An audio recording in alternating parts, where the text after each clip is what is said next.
nañ ko ci seeni ay gestion mais ces gens-là effectivement viendront répondre. dinañ xam kan moo leen di interpeller ki leen di interpeller. Il faut les mettre. Ki leen di interpeller. Il faut qu'il y ait un débat contradictoire. Mais le débat contradictoire, le débat contradictoire se posera. Mais c'est pas au niveau de la justice. Le débat, non, ça ne devait pas. Non, mais ça pourquoi pas comme ça. Mais c'est là où justement le débat contradictoire sera intéressant parce que de justice lañ koy dépassé nañu wax sa xalaat. On parle de faits concrets. Ouais. On parle de faits concrets. dafa am rapport bu ñëw génne ay chiffres c'est du factuel. C'est du factuel du wax sa xalaat. Mais le débat contradictoire en justice day am nga ñëw ñu présenter la ay chiffres nee la ak lii ak lii ak lii ak lañ gis pratique bii ak bii ak bii lañ gis bu méngoowul ak li nga xamante ne yoon moom la tëral yow lan nga ciy indi ci ay tontu. Là-bas un débat contradictoire pourra se poser mais un débat contradictoire sur le rapport defe naa ne kooku par des personnes et ce débat a eu lieu je l'ai dit tout à l'heure à travers les directions qui ont été interpellées et qui nga xamante ne tontu nañu ci li ñu leen laaj.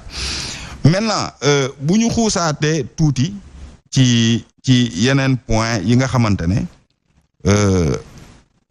dépassé na sax falsification parce que tey jii nii am na yi nga xamante ne on peut les considérer comme des falsifications nit mën nañ ko tuddee lu la neex. Pourquoi? Falsification ou autre mën nga trouver yow lu la neex pour qualifier le fait mais y a des faits yi nga xamante ne mais dépassé na falsification bu ñu ñëwee tey ci lépp xaalis dugal ko ci compte bi nga xamante ne bokkul ak compte état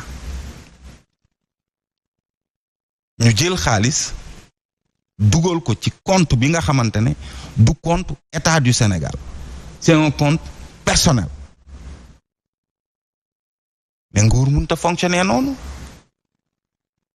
contre toutes les règles comptables et financières il y a matière à se poser des questions naka la nit di jëlee xaalisu askan bu ñëpp bokk dugal ko ci compte personnel am xanaa ñun bu ñu yoree association sax ñun ñëpp ñu bokk association man bu ma jëlee xaalis association dugal ko sama compte personnel boo xamante ne bokkut ak dara ak association bi ba pare di ci ordonner ay dépenses mais l'association devrait se poser des questions laaj ma lan moo tax nga jël xaalis boobu dugal ko yow ci sa compte alors que xaalis bi moomoo ko ñun ñoo ko bokk et ça on l'a vu dans le rapport et c'est des montants yi nga xamante ne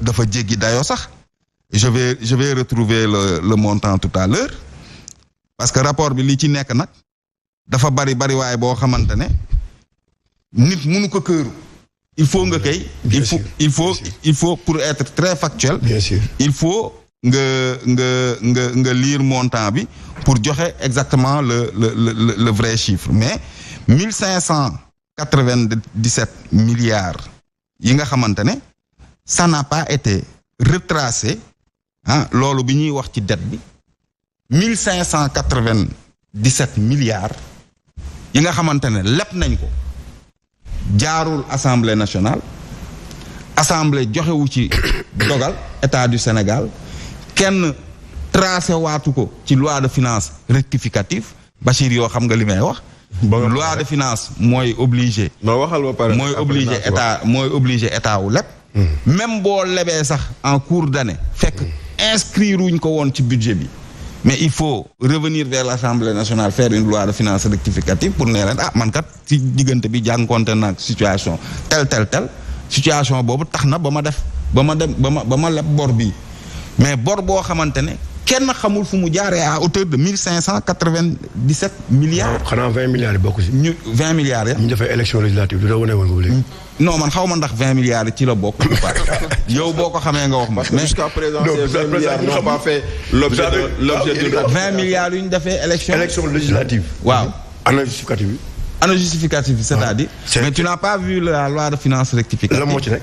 est-ce que gis nga. loi de finances rectificative. wan ni ko. est-ce que gis nga. non moo tax may la est-ce que gis nga quand même. il faut qu'on soit très factuel. Ah non, je vous dis. Là on parle du rapport. Oh, d'accord, mais de la Cour des comptes. 1597 milliards yi d'accord nga ci wala d'accordoo ci. yi nga xamante ne état bi régime bi fi nekkoon leb na ko te amul fenn fuñ ko bind. ci compte yi. si li nga wax. assemblée nationale yëgu ko non man waxuma ko. rapport bee ko wax. rapport waxul loolu après boo paree. rapport bi moo ko wax boo paree naa la wax man waxuma ko. waaw donc et autant de choses yi nga xamante ne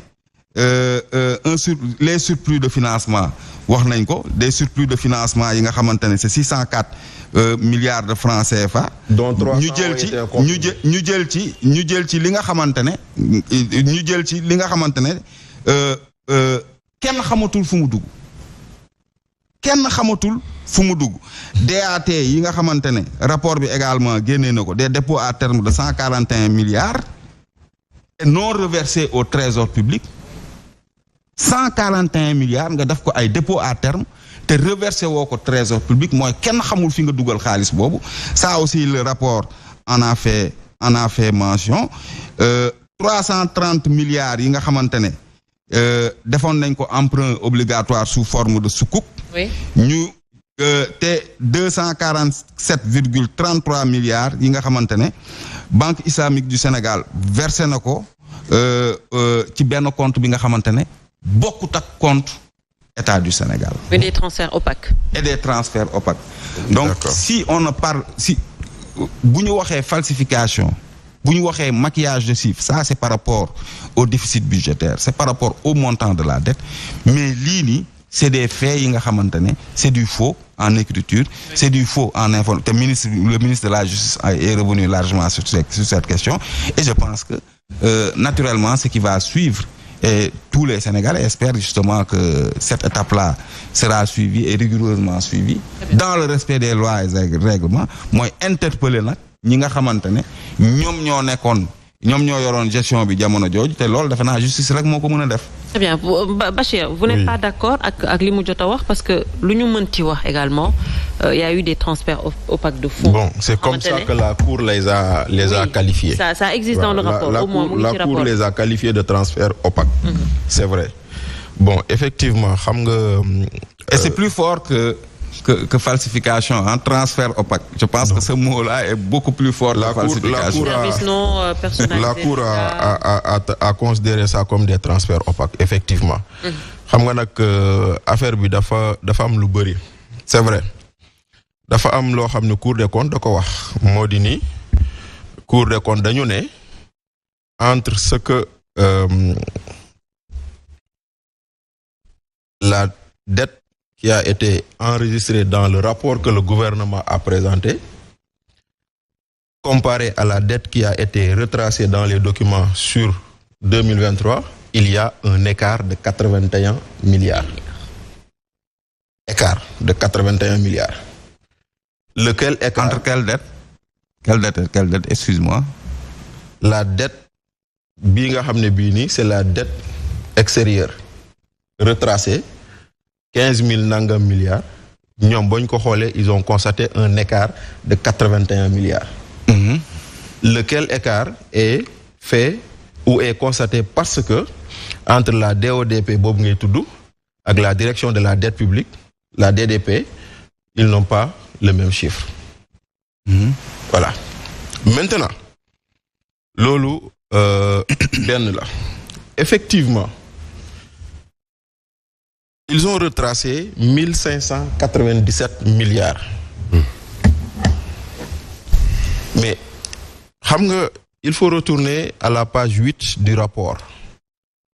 Le rapport circonscrit le périmètre de l'audit ba pare jéggi ko. Dafa circonscrire périmètre audit bi ba pare jéggi ko. Parce que boo demee ci rapport bi, ils te disent que le périmètre, selon le gouvernement, page 8, le périmètre de ce institutionnel du rapport, voilà. Le champ institutionnel de l'exercice est circonscrit à l'administration centrale. Ce qui veut dire que le périmètre n'intègre pas les collectivités locales, territoriales et le secteur parapublic. Omar, yaa ngi dégg? N'intègre pas. N'intègre pas. Waaw. Le secteur parapublic, les collectivités territoriales. Taxawal foofu muy benn. Néanmoins, mu teg si néanmoins les transferts reçus par ces entités de l'État central et les risques budgétaires et financiers induits dans le cadre de leur gestion et qui impactent leurs finances publiques sont retracés dans ce présent rapport mooy maanaam ñu ne nee ne bokkoo waaye la nga leb dañ ko siy boole. léegi nee ne. ñu ne Omar bokkoo waaye yow la nga leb dañ ko ciy boole. c'est-à-dire Bachir. waxtaan bi li nga wax nii. dafa am solo li Bachir bëgg a wax. mooy na ngeen xamee ne boru Senelec bokk ci. mais xaaral maa ngi ñëw. ñoom dañuy intégré lu xamante ni ne. état du Sénégal considéré comme dettu Senelec la. maa ngi ñëw. moo tax mu wax par moo tax may la il faut retourner à la page 8. ok boo delloo foofu ba pare l'état du Sénégal dañoo ñëw. Omar. est-ce que xam nga ni au Sénégal. il y a 23 entreprises parapubliques qui ont une dette de 1597 milliards. 23 entreprises parapubliques. xam nga kan moo ëpp bor ci entreprise parapublique yi. Petrosen. non oui Petrosen. Petrosen a plus de 590 milliards de dettes. exactement. xam nga ko ci topp. Sogepa bii muy tudd. mooy sukut boobu muy wax dinañ ci ñëwaat léegi 315 milliards de dettes. pour dire quoi exactement. maa ngi ñëw laissez-moi finir xam nga ku ci topp. Senelec 147 milliards de dettes. xam nga ku ci topp. Air Sénégal 104 milliards de dettes. nga continuer ils sont 23 je pense entreprises publiques. cumulé nga ko. ñooñu noonu. le montant global. cumulé 1597 milliards. ok ñooñu. c'est des sociétés anonymes. c'est des sociétés yoo xam ne même si état moo ko moom. c'est des secteurs parapublics. c'est le parapublic et ils sont régis par la comptabilité privée.